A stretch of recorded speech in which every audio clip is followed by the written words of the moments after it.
जी जी। हाँ जी शुरू। बिस्मिल्लाहिर्रहमानिर्रहीम।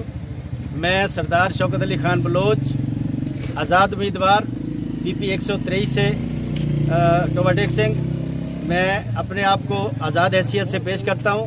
मैंने जो अज़म किया है वो है कि करप्शन के ख़िलाफ़ और बेरोज़गारी के ख़िलाफ़ और जो सेहत का मसला है, बच्चों की तालीम का मसला है और मीठे पानी का मसला है, दीगर बुनियादी जितने भी मसाइल हैं उनकी जद्दोजहद के लिए मैं मैदान में उतरा हूँ।